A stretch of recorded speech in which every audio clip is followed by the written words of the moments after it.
Oop, I don't know how that happened. Ah! Damn, I'm there. You magically appeared. Like, we love to see that. But, hello everyone. Good evening. Whatever language you be speaking this evening. I don't know why I decided to go with a French accent, but here we are. But welcome to, it's been a hot minute, but welcome back to the Strong Style Syndicate, your New Japan review team here at BC WrestlePod. Of course, I am El Jefe of BC WrestlePod, Mikey, and joining me is my, Mr. Adult. Happy to have you tonight. Konnichiwa, everyone. Happy to be here. So I'm super excited. It's been a while since we got to review New Japan. Yeah. But you might be wondering, why did it take so long? Well, let me tell you. We've been going the last 5 weeks doing small little recaps of the G1. We did this for the best of the Super Juniors, and we're like, you know what? We can do this for the G1. We'll talk about it, about our experience at the very end. I will say it was a lot of fun, but I was just like, I don't know why for me personally. But we'll talk about it, though, because G1, there's a lot, but I'm excited to talk about it. But before we get into all of those details, if you are new to BC WrestlePod, however you found us, whether it was a friend, the algorithm, or you're like, hey, who are these two sexy on my screen? Well, hey, how you doing? But we appreciate you, and we love having you here. So if you like what you see, you can subscribe and hit the bell notification on YouTube, or follow us on Twitch and Kick, whatever your preferring site is to watch and consume content. But we also know and understand that watching hour-long, sometimes hour-and-a-half long live streams or even hour-long edited reviews may not be for you because you don't have the time. That is why we highly suggest you follow us on all our other social media platforms at BC WrestlePod, where you get the short condensed versions of our report cards that gives our thoughts about every TV show and pay-per-view that happens and special events that go on as well. You can stay up to date when said live streams go live, as well as, telling us whether you agree or disagree with some of our grades and takes. So if you've been paying attention to the socials this past weekend, it's been a very long time in terms of a pay-per-view, but I had to give TNA's emergence a C, and my scale goes from C- to A+, as I don't believe any wrestling show is a D or an F unless you're Ric Flair's retirement match. That was straight doo-doo, and it was an F. So that is the standard, and that is where the ceiling is. But yeah. So we're not here to talk about that. No, we're to talk about G1. We are here to talk about the G1. So this is how it's going to go. We are going to be reviewing the from the playoffs to the finals. So we already covered the last 4 or 5 weeks of just the round robins and our brief mini recaps, in which there's a whole playlist. You can go and watch all of that if that tickles your fancy. So we are going to be talking to the playoffs as well as the final night, which had a bunch of multi-person matches, and our finals, and we'll get into all of that. But we also have some merchandise that is going to be linked in the chat below. I am wearing my sexy Hot Boy Summer collection right now. It is still the summer, and this shirt will be going away at the end of this month to make room for our fall collection. So stay tuned for that. Spooky season coming up. Spooky season. Pumpkin spice lattes and spoopy season. We are here. And then before anyone asks, yes, I already know that Mariah Carey is defrosting somewhere in the world. But let's get into it because we got a lot to talk about. So we are going to start off with our playoffs match. So to recap, after 2 blocks and 5 weeks worth of round robin matches, we finally had a final 6, and to bracket it was as followed. So Evil was the winner of A block, so he got a bye. And then the winner of B block and Zack Sabre Jr., the current IWGP World Heavyweight Champion, also won the block and got a bye. So that means that in the playoffs, to see who would go face the winners of each block, on the left-hand side, we had 3rd seed from A block, Yota Tsuji, taking on 2nd seed of B block in Shota Umino. And then on the other side of the bracket, 2nd seed David Finlay, who, I wasn't really watching A block because I was covering B block, but I was like, David Finlay, we need to get it together. And by the grace of all the wrestling gods, he finally got... the comeback kid is here, but he would be taking on the 3rd seed of B block in Konosuke AEW's and New Japan's and DDT Pro Wrestling's Konosuke Takeshita. Really, really quick with the A block. If you go back and you do the math, other than Evil, who came out with 12 points, and we're going to talk about, I'm going to talk about that later. You actually have a 4 wrestler tie mathematically, because you had Yuya Uemura, Bolton Oleg, Yota Tsuji, and David Finlay all ending with 10 points. The thing that propelled Yota Tsuji and David Finlay, Bolton Oleg and Yuya Uemura, respectively, on different days. So because they had those wins over them, that's what hopped them to the top, which I thought was actually pretty cool, because on the last day, you knew Evil was in, you didn't know who the last two were coming. I thought it made for really, really exciting storytelling. So no, and then to briefly talk about it too over in B Block as well, because after re-recording, because files got corrupted, but when I did my final recap for B Block, this was the day before the final action of B Block. So we were playing scenarios. So at that point, Zach secured his spot with 12 points after, coming back the last couple of weeks, because he was not doing too good the first 2 weeks, but then he got it. At that point, we had a 3-way tie to see who would take 2 of the 3 spots for B Block in the form of Shota Umino, Ren Narita, and Konosuke Takeshita. But we also had Yoshihashi and Drilla Maloney also in contention. But the way that it worked out is that certain people needed to win certain matches and things like that. And we're going to talk about him a little bit later. But ELP, El Phantasmo, playing spoiler, he was mathematically eliminated by week 3. And he ended up dashing the dreams of Yoshihashi and Drilla by beating them towards the tail end, which was nuts. Yeah, and that was Sonata and A Block, but that's beside the point. Oh, and by the way, Drilla Maloney, I would buy him many drinks. Yes, we'll talk about him a little bit later. So let's get into our playoffs. So Evil and Zack Sabre Jr. would be watching these 2 playoff matches very closely, because winner would face them 2 days later on August 16th. So let's get into our playoff matches. The first one we're going to talk about was, this one was so good. This one was Konosuke Takeshita versus David Finlay. I was like, listen, if you're only going to watch the playoffs and nothing beforehand, I highly recommend this. This ended up being one of my favorite 3 matches of the entire tournament. My God. I was like, David Finlay still got it. And Takeshita kicking ass and taking names too. Ooh, this was great. I kind of wanted Finlay to win, though. I was like, oh my God, I love you, Takeshita. But Adolfo slightly disagrees. Tell me first, just talk about, let's do it. Yeah, just talk about this match, and then I want to hear your thoughts, because you did cover A Block, so I want to hear Finlay and his performance. Yeah, so, I mean, the match, not to jump the shark, but can Konosuke Takeshita wrestle a bad match? No. Can someone on the internet find a bad match that Konosuke Takeshita has wrestled? This match was a great match. It had it, until the very end. I was really impressed with Takeshita. He's just, every time I've watched him, and I've been watching him since he came into AEW. So if you want to call it relatively new, I'm relatively new, but I've been watching Konosuke Takeshita for a few years now, and he just, every time I see him, he just better. And I'm just like, how do you do this? You Adam David Finlay, he at the beginning of the A Block, I really didn't care about David Finlay and the matches he wrestled, because he lost early, right? As a matter of fact, by the end of week 1, he was over. He didn't have any points, or I think maybe he had 2 points, something like that. But he was at the bottom, right?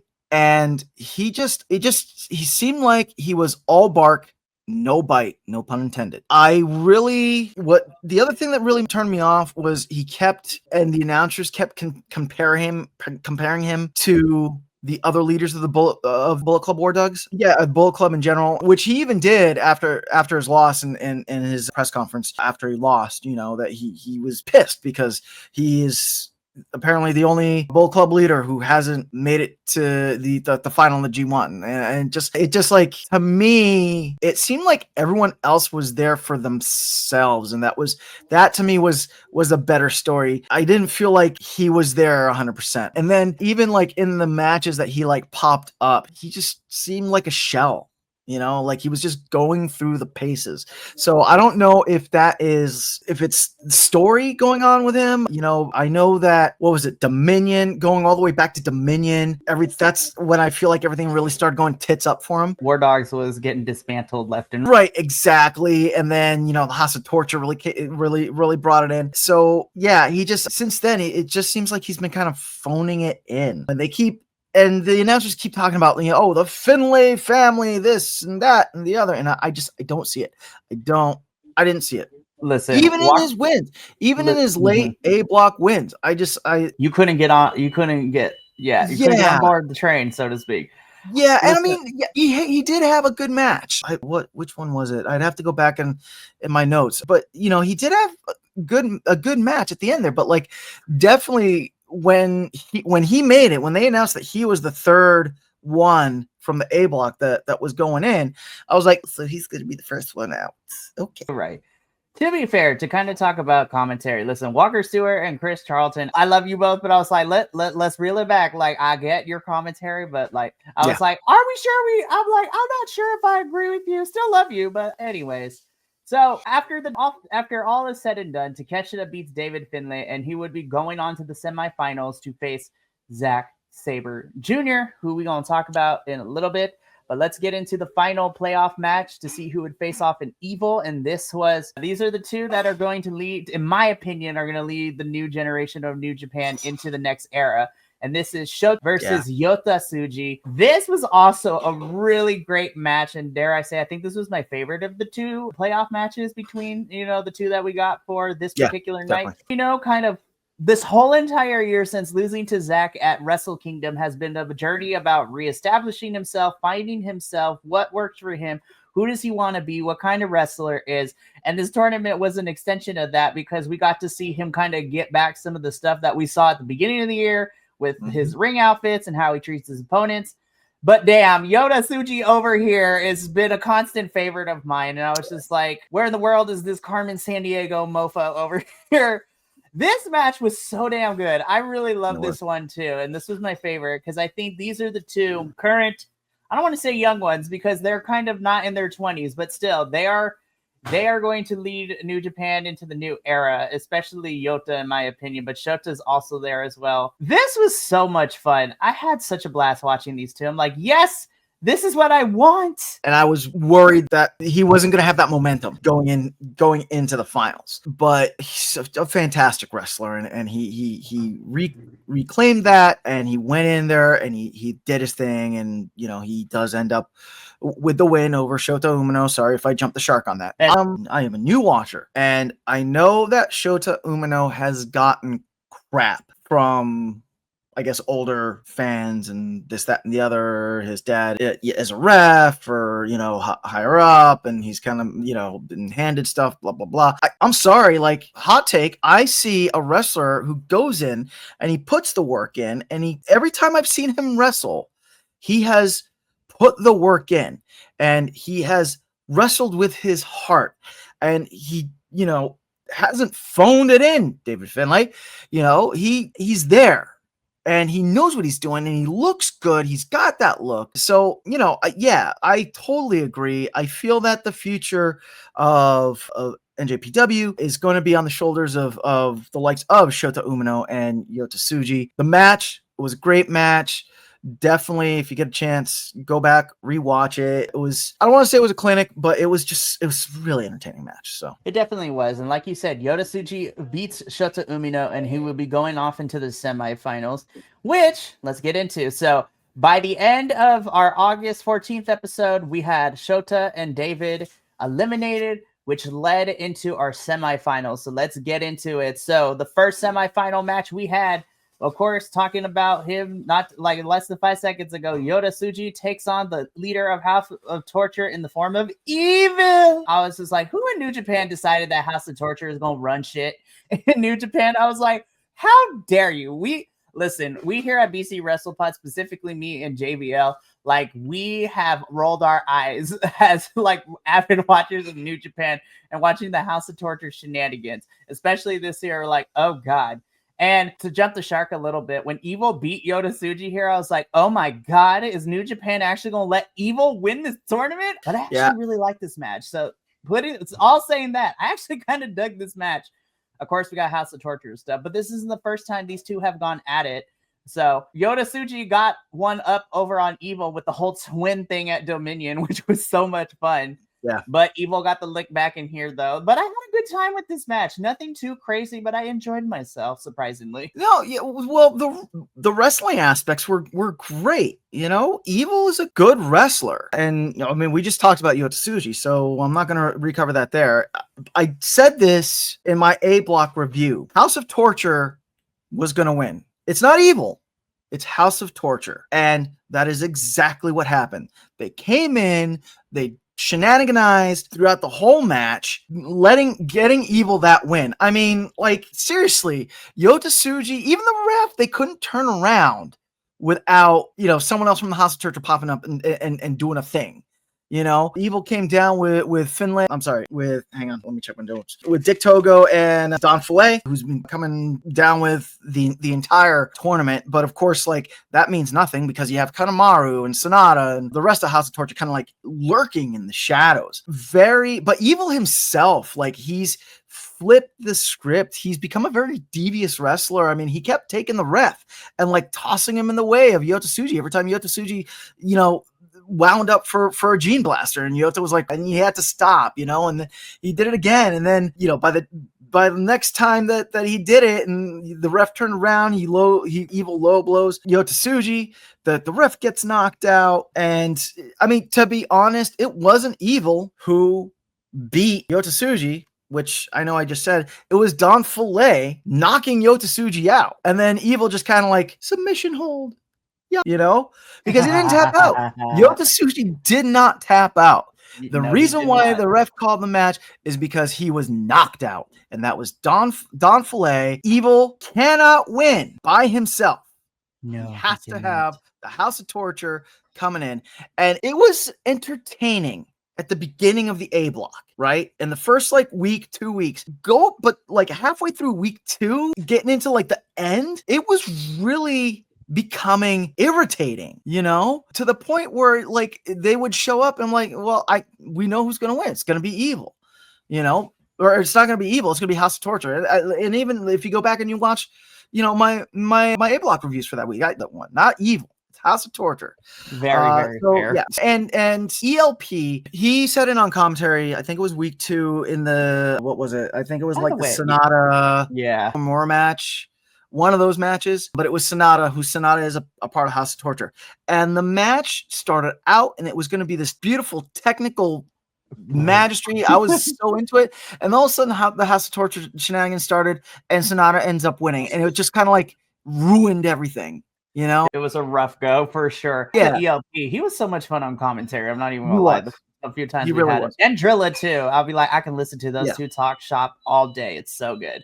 Totally. But the same thing with this match, in that the wrestling was really good, and it just pissed me off so much that they resorted to the House of Torture shenanigans.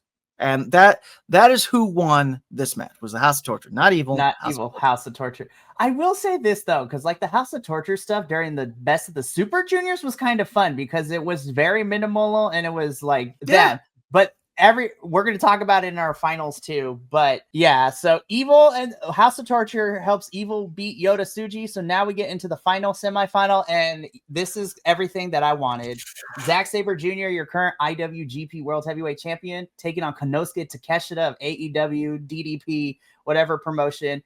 Zack Sabre Jr., greatest technical wrestler alive. I will die on that hill. So the only critique I have of this match is that I wish this was the final, because this was so good too. But I will say, bearing the lead a little bit, the final was probably my favorite of the whole tournament, and we're gonna get into it a little bit. But Zack Sabre Jr. versus Konosuke Takeshita, everything that I wanted. And there was a little piece of me, I was like, oh yeah, Zack's probably going to win. Takeshita's had a really fun run. Zack took him out last year, I believe, too. And color me surprised, Takeshita knocks Zack out of the tournament and is going to the finals. So I was like, oh my God, Takeshita just pinned the IWGP World Heavyweight Champion. What does this mean? And then I saw the press conference after the finals. So I'm like, oh my God, we don't have to wait until Wrestle Kingdom for this match. Yeah, this was a war. These two went to war, and it was beautiful. Again, like, Takeshita was just so fantastic, and Zack Sabre Jr., dude, the way he finds a reverse off of a reverse into another reversal. It blows my mind. I'm sorry if I just demonetized this, but it does, man. Holy cow. Dude, I was so spent after this match. It was such an emotional ride. It was that good. It's definitely top 10 end of the year matches for me. Konosuke Takeshita wrestled his match because, like a lot of times you'll get wrestlers that they'll go in and they have like one style and they try another style when they face a wrestler, like Zack Sabre Jr., who's so known to be a technical wrestler, and like it just, the match ends up looking kind of clunky because he wrestled his match. Zack Sabre Jr. wrestled his match, and it was so good, which is something else which like tripped me out, right? Because if you watch Konosuke Takeshita on AEW television, he is a bad guy, right? Like, he comes out with the Don Callis family, and he's just like, they play that like music for him, and he's got the whole demon mask and all that, right? And I mean, he kind of has that aura when he's not in AEW, but like, he's like the honorable anti-hero, if you want to call it, which I love. I mean, even Rocky Romero, who, we love Bruno Rocky Romero, like that's best Rocky Romero. Watch our CMLL review if you want to hear us talk more about that. But, even Rocky Romero was just like, I'm like manager guy, which was fantastic. And just watch this match. Go back, watch this match. Stop watching us. Go watch this match, please. Seriously, go watch this. So as I said, Konosuke took Zack Sabre Jr., which sets us up for the finals, which would be on the previous night. So now let's get into the final section of our review. So this is the final night of the G1 Climax 35. So here's what we're gonna do. We had a lot of multi-person matches. So we're gonna briefly just like give quick thoughts, and then I want to spend most of our time talking about the finals of the G1, which is also the longest match on this card because everything else was less than 10 minutes. So to begin, as we normally do with these kind of big shows, we have a Young Lions exhibition. So these are the Young Lions of Japan. So this saw Shomo Kato and Matsumoto taking on Masuda and making his Young Lion debut, and Mr. Zane J. So again, really fun. I love watching the Young Lions getting a chance to be in front of the crowds as they open up the show, as always. But here, we have the Boston Crab applied to Matsumoto. Well, actually, yeah. So Matsumoto tapped out to the Boston Crab, giving Zane J and Masatoru Yasuda a win. So love that. Fantastic. I forgot that Kojima was here too. I was just like, damn, Kojima be popping up everywhere. Yeah, right. So in a non-title match, we saw Satoshi Kojima and Taichi taking on Togi Makabe and Katsuya Morishima. So love these pictures, by the way. Fantastic. It was really, really fun. Of course, Taichi and Kojima end up winning. So this was a lot of fun. We got our Kojima chops. For real. But I was so happy. Yeah. And this whole thing with Kojima and Taichi has piqued my interest. I want to dig back and like find this history between them, because apparently there's a big history with them, and I want to know. Yeah, so apparently this is running back to like New Japan with the Kojima Gun faction from years ago, because of the history with everyone. This is great. But that was not, the match wasn't the only thing that we got, because afterwards David Finlay comes out, and I was just like, okay, Finlay, what are you going to do? And then the screen pops up, and in Japanese, the English translation is we see the Knockout Brothers. So this is Yuto and recent Young Lions who were out on excursion have finally returned to Japan, and they are the newest members of the Bullet Club War Dogs. On top of that, they also want a piece of those tag team championships that Taichi and Kojima are holding. So I'm like, oh boy. And which we're going to talk about because they already made matches for September, which is already nuts to talk about. So we'll talk about that when we get into what's coming up for New Japan in the couple of fall months. So this was a fun one. Go find yourself, David Finlay, please. Be like, go find yourself right now. All right, so in our third match, so we know a lot of these folks from Best of the Super Juniors. I had such a great time with this one. We have Toru Yano, and Master Wato taking on Yoshihashi, El Desperado, and Ryusuke Taguchi, one of my new favorites from Best of the Super Juniors. This was, funny enough, this was a very spirited affair. And to my surprise, but not really, Toriano, Yo, and Master Wado end up beating Yoshihashi, Despi, and Ryusuke Taguchi, with Yo pinning El Desperado and calling his shot for that junior heavyweight championship. Makes me excited. Yeah, there was a lot of story set up in this match, actually, because then you had Yoshihashi and Taguchi wanting to get the tag belts from Master Wado and so I'm excited. A lot of good story set up here. I liked it. I liked it. Everybody not involved in the finals yet. Everybody not in the finals. We're setting up for things in the fall. Can't wait. Yep. I always love this picture of Yo, by the way. Yo is great. Some other stuff that got set up in our next match, though, too. We have our never openweight champion, Bolton Oleg, teaming up with ELPL Phantasmo and Tiger Mask, taking on the House of Torture, which is being represented in this match by Sonata, Don Fale, and Yoshinobu Kanamura. Again, House of Torture shenanigans. So I was like, it's House of Torture shenanigans. Don Fale ends up pinning Tiger Mask for the win, and Don Fale wants a shot at that never openweight championship that Bolton Oleg is holding on to. And I'm like, you're gonna have to sell me on that one a little bit, but hey, it is what it is. I'm like, all right, so this is for me, I'm vested because putting Bolton Oleg through the table, and that's how Evil ends up beating Bolton Oleg. And ever since then, I just, Filet, it just keeps poking Oleg, and I want to see my big man from Kazakhstan just like wreck Don Filet. For every injustice that Don Filet has done to that man, I want to threefold. We want to see receipts. Bring it. I'm excited. I hope it's one of those things that, Don Filet, goes into to wrestle Bolton Oleg. And of course, House Torture tries to jump in, but like Bolton Oleg just literally, because he can, out of everyone, and then beat Don Filet. I mean, did you see the way he picked up Don Filet and just slammed him? It was fantastic. Sorry, got me hot. It's all good. It's setting up for the events that we're getting into the fall because so that's all good. So let's get into our next match, though, because this was also another fun one. The power that listen. So we have the team of, love this one right here. So we have of New Japan, Hiroshi Tanahashi. I can't believe we're almost at the end of the retirement road, because January is going to be here very soon, and then we cry. But we get and also Tanahashi gonna be pulling double duty, because this weekend I'm about to see this man fight in a steel cage alongside some other folks. So it's gonna be crazy. But we got the Asu, Hiroshi Tanahashi, teaming up with two of my favorite young ones in this company right now, and Yuya Shota Umino,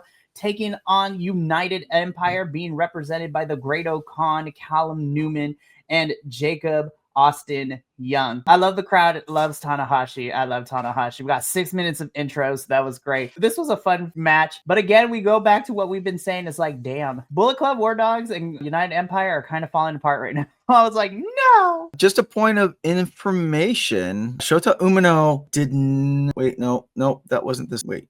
Jacob Austin Young. Yeah, United Empire. There was actually a few changes in this match because Katsuya Morishima was in it. That is very true. The graphics. I was just like, New Japan, change your graphics, but it was okay. I mean, it was still really entertaining. Shout out to Morishima, the young lion. He had a very comical moment because, Ace was doing his rock and roll thing. And Morishima kind of like caught that. He was just like, rocking out. And Ace had to come up to be like, chill. It was really entertaining. Really, really entertaining point. Callum Newman does get the win for the United Empire, hitting a big power bomb on Morishima. Very interesting that all of a sudden every ailment that Callum Newman suffered from during the A block was gone. His knee, his back, everything. He's all better. Great Khan, he's had such great presentation. Great Khan. Dude, every time he comes out, I'm just like, yo, y'all need to get on his level. He was such a blast in the block. He was so much fun to watch. I was just like, even though you didn't win, you were such a good consistent factor. It was so good. Yeah. Oh, go ahead. I was going to say, Great Khan and Drilla Maloney's two interactions when they fought against each other in B block was so much fun to watch. Yeah. And I mean, how do these, like, you know what I mean? Like, how cool as a young lion is it that you got picked, to be in this match with Hiroshi Tanahashi, one of his final matches. So yeah. It was, I mean, the match was fun, nothing to really write home about, but yeah, it was a lot of fun. Absolutely. Alrighty. So let's get into the next one. Gosh, we just keep loading everybody up. Okay. So this was the first of 2 8-person matches that we would get, because we get one other one next. But this one, we have Shingo Takagi, Yota Tsuji, Tomo Takahashi, and Daiki Nagai taking on Bullet Club War Dogs, being represented by David Finlay, the Bone Soldier, Taiji Ishimori, Drilla Maloney, who can call me at any time that he wants, and of course our lovable Ghetto as well. This was just fun. I was just like, Yeah. I will say this. As someone who covered B Block, I enjoyed everybody that I saw, including Shingo. I'm not mad at Shingo. I'm just mad of how they booked him, because it was a rough G1 for Shingo. I was like, I expected you to go further. I don't know what happened, Shingo. I was like, damn. But you know what? This match, I was like, all right, we're returning to form, so I'm okay with it, I guess. Yeah, that seems to be the general consensus from the NJPW internet fan base, is that they kind of felt like Shingo Takagi kind of got stunted out this G1. You know, he still has a huge following in NJPW, and he still has it, you know, so it was nice to see him be able to return a little bit to form in this match. Yeah, another entertaining match, you know, again, nothing to write home about. I feel when what's his face comes back from his injury, when Gabe Kidd comes back from his injury, I really think there's going to be a fight for the leadership of the Bullet Club. I didn't say now. I'm gonna take it up yours. Sorry, I took a strawberry from her. Continue. Yeah, just with the way that David Finlay has been acting, I don't see him lasting much longer as leader of the Bullet Club. No, and we've been saying this since Wrestle Kingdom. I was like, we're teasing possibly Gabe is going to come back. Well, you brought up Gabe Kidd, so we're going to talk about Gabe in 2 instances, because afterwards, you know, Shingo gets on the mic after this match, calls out Gabe. You know, we get a match made for Destruction in Kobe in September between Shingo and Gabe for the IWGP Global Championship. And I guess Gabe should be somewhat okay, because he's supposed to be participating in that 5-on-5 lights out steel cage match at Forbidden Door, because it's him, Moxley, Claudio, and the Bucks. So I'm like, okay, yeah, we'll see what happened with all of this. I was just like, we shall see. Alrighty, next up. So, okay, here we go. So this was our semi-main event. This is another 8-person tag match, and my God, this was a whole bunch of people. So we have TMDK, which is being represented, of course, by our IWGP World Heavyweight Champion Zack Sabre Jr., as well as other members in Ryohei Oiwa, winner of the Best of the Super Junior this year, Kosei Fujita, and Hartley Jackson, taking on the House of Torture, which is represented in this match by Red Narita, Yujiro Takahashi, Sho, and Doki. It's House of Torture. I was like, did we expect anything else? Yep. I mean, wash, rinse, repeat. You know? Torture. Which is a shame too, because like, it's not like these guys can't wrestle. They can wrestle really well, you know? So, unfortunately, TMDK falls to the House of Torture. Fujita made his intentions known to challenge for the IWGP Junior Heavyweight Tag Team Championships, and Charlton won. And you know, our commentary wonder who the partner would be. Usually, it's Robbie Eagles that teams with him, but surprisingly, I was like, I wonder where Robbie is. But you know, that's a whole different conversation. And we're talking about that when we preview it, because I was like, that's not until at the end of October, but maybe be something we can cover. But House of Torture wins. We get a couple of different segments before the finals. So after this match, we end up getting, hang on, look at my notes really quickly. So, of course, we get 5-time G1 winner Mashiro Chun was introduced, which, you know, commentary plays up the thing. We have a video package playing the big moments from the tournament, which includes Gabe Kidd hobbling out on his crutches, which I was like, God, this really threw B Block for a loop, but it was great. And we also got sound bites from Takeshita and Evil airing.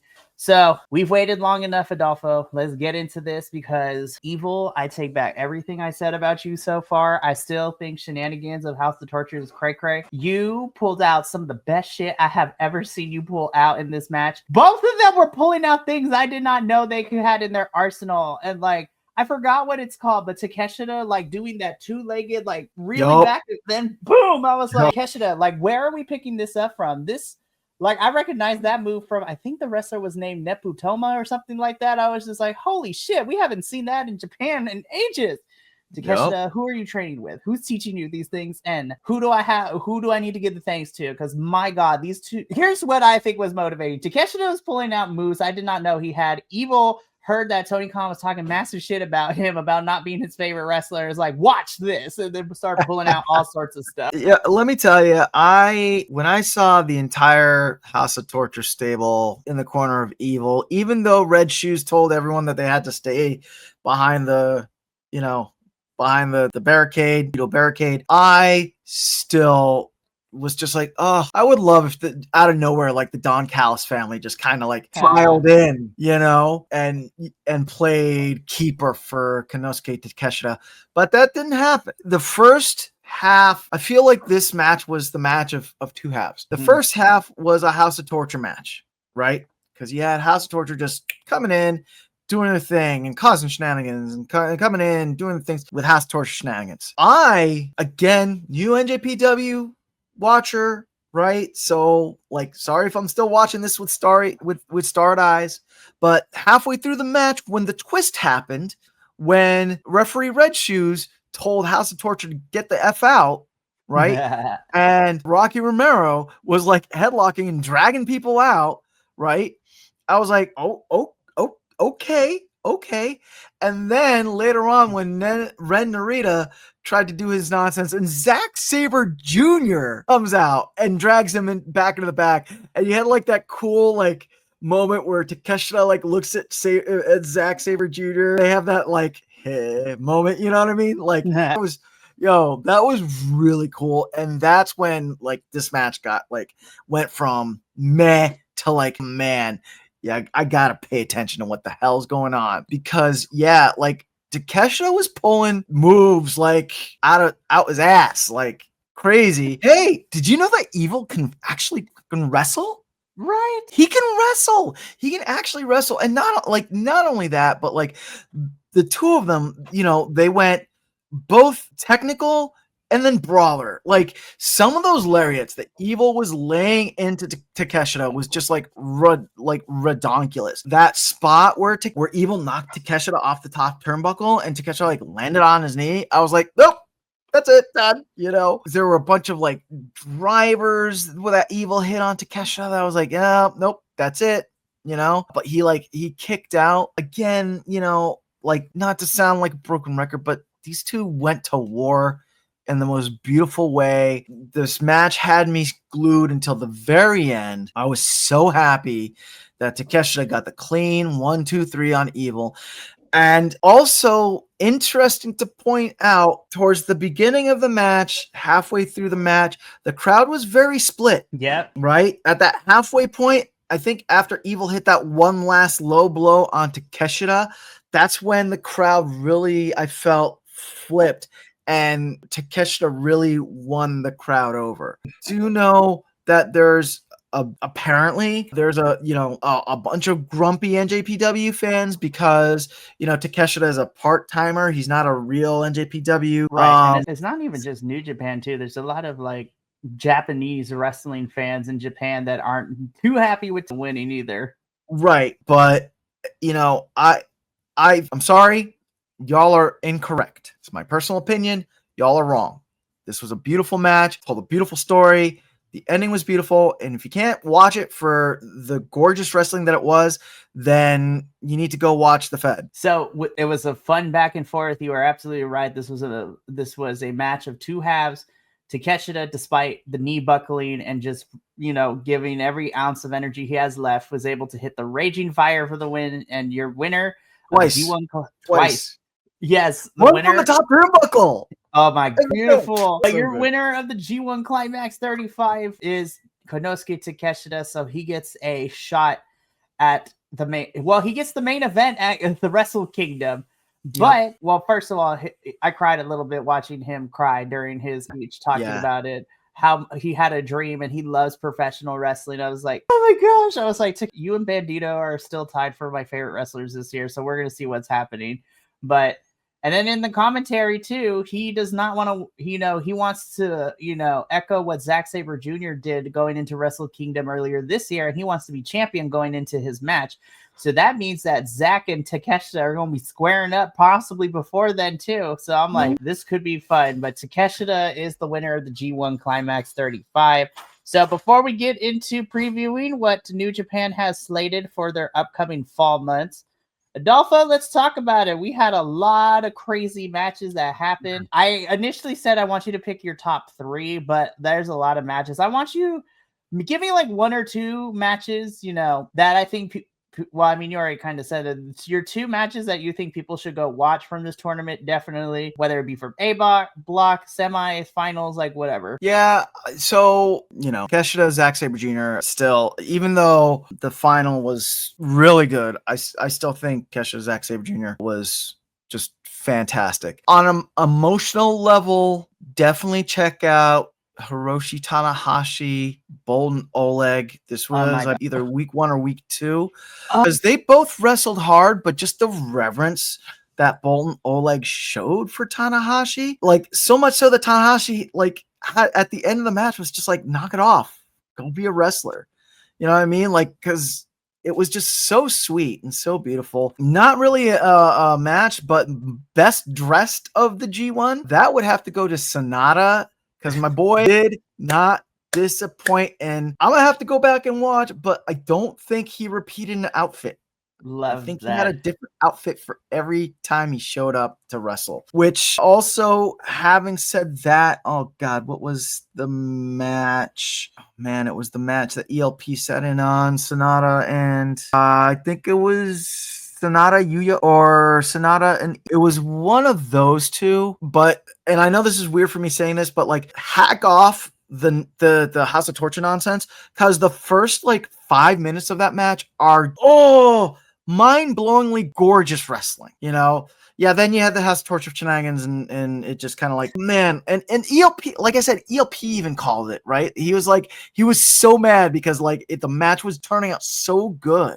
Right, like, yeah. So that match as well, and also check out all the matches that Taichi wrestled in the A block. And I know that, yeah, I know that he ended up at the bottom with only 6 points, right? But like every match he came out, he wrestled like it was his last match, and he just he jumped up a bunch of notches in my book. You know what I mean? Yeah, and it was, were they the most technically sound matches? No, but like, were they a wrestler with a lot of heart, like putting everything he had in it? Yes. And for a better half of the A block section of the tournament, like, he had the fans behind him, So yeah, that's me. So I'll quickly go through mine. Outside of the semis and the playoffs and the final, obviously, I think 3 matches that people should check out from B block in no particular order is ELP versus Takeshita in their first encounter. I think it was because this was the first time that in a while I saw Takeshita be more playful with his opponent, and ELP does such a fantastic job of being able to match whoever he's going up against. He's very diverse, which I love. The second encounter of Drilla and Great-O-Khan was so, oh God, that was so hard hitting, and it was so much fun to watch. And I had such a blast with that one. And then just from an emotional standpoint, because of what it meant, it was 2 of the Musketeers in Japan going up against each other to determine who would be going off to the playoffs.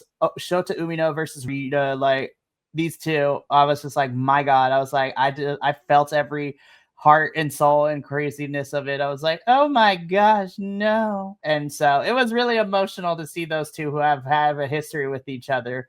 Which leads me into our next question, as I'll answer this first. In B block, who was my MVP? Even though he did not get the most points, I think, surprisingly, my MVP of B block has to go to... It's really hard, so I had to think about this. I think Drilla was my biggest surprise and who I was impressed with the most, but I think my MVP has to go to El Phantasmo, because again, it goes back to every match he had, every opponent he went up against. It's like he became a jackknife and was able to try to adapt to their style, was very playful for it, But then the fact that Heath was a wrench in Drilla and Yoshihashi's stories and being the ultimate spoiler, taking them out of the tournament, was a lot of fun to watch him kind of do. So ELP is my MVP, but my standout for B Block was Drilla. I'm such a big fan. I'm a bigger fan of Drilla now after this. So Adolfo, who is your MVP for A Block? So I'm gonna give my MVP for A Block to Yuya Uemura. Yay! He just was solid the entire match, and had it not been for House of Torture shenanigans against Sonata and against Evil, he, I feel like, would have made it to the final over Evil. And he's younger talent. We're gonna see him again, and I would not be surprised if next year he's in the final. Barring any House of Torture shenanigans, we'll see how far they take this whole House of Torture storyline. But yeah, Uemura was just fantastic. Also, I love his ring gear. So cool. Yeah. And then what was the other one that you had? You had MVP and what? And then I had standout. So who is your standout in A Block? Be like, you know what? I was really impressed with this person. My standout in A Block was Bolton Oleg. My first introduction to Bolton Oleg was right. My first introduction to Bolton Oleg was his match against Konosuke Takeshita. Can make anyone look good. That's just fact. Prove me wrong. Bolton Oleg, though, really solid. Again, really solid the entire match, but like uplifted himself more than just like your Kazakh strongman. He did show technical acumen. He did show mat knowledge, right? Ring knowledge, if you will. And he showed that he had tons of heart, right? He was my big standout. I'm excited to see where he goes and what he does. Do I think like next year, will he be in the G1? Yes. Will he make it to the final? Maybe not. I think he still needs maybe a year or two more to kind of percolate, but he's Bolton Oleg. Keep your eye. Yeah, I honestly think that going back to Hiroshi Tanahashi versus Sonata, okay? Mm-hmm. Sonata causing Hiroshi Tanahashi to tumble. Was that meant to be the spot in the match? Yes, I felt like that was meant to be there. However, I don't think that Hiroshi Tanahashi fell the way he wanted to fall, because his knee got hung up on the brace, and I think that it tweaked his knee enough that afterwards they had to kind of call an audible and have him not be as active, if you will. Because if you notice, after that match, that's when he really started to drop matches going into the final. So I honestly think that moment is the moment that they were like, all right, we're changing plans with Hiroshi Tanahashi, because he still has, his retirement tour to go out on. You know what I mean? So yeah, had that spot not happened, had he fallen a better way, I think we would be having a different conversation as to who's in the final and who won the G1. Absolutely. So, well, before we sign off for the evening, New Japan has announced that while we don't have like a big 4 in the fall, at least of right now, we do have a couple of smaller events. I do know 2 out of the 4 events I do want us to cover. So New Japan has a couple of smaller stuff going on between now and November. So, of course, as mentioned before, we have Destruction in Kobe, which has a couple of matches already made for that, which includes Shingo Takagi versus Gabe Kidd and whatnot. The King of Pro Wrestling is there. Something we are going to cover in October is the Stardom and New Japan Historic X Over, which I'm excited too because of the location. We're going to China for this one. I was like, give me Chinese wrestling. Let's go too. I was like, but I think this is only the second or third Historic X crossover event, so it's still fairly new, but I'm excited about that.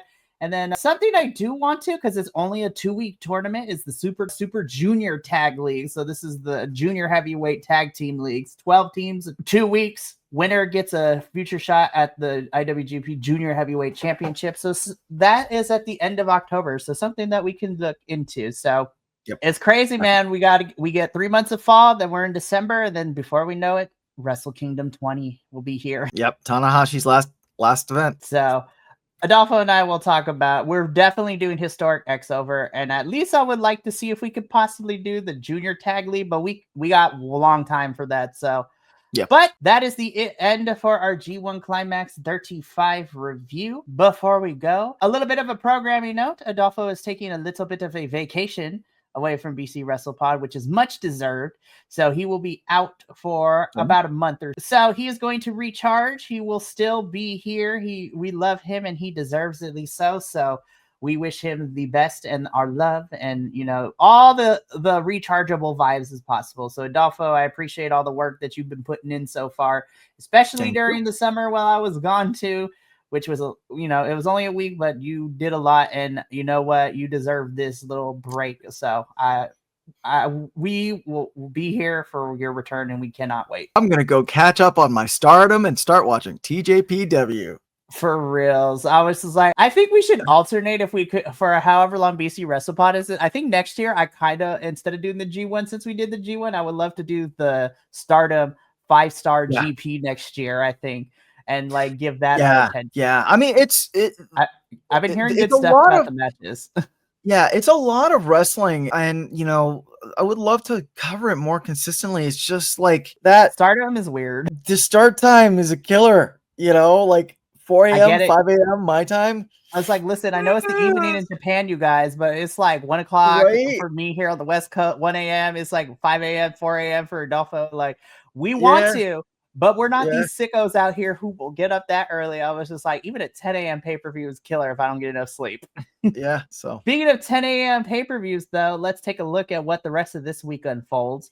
So we just completed our G1 Climax review, and we still got a jam-packed week.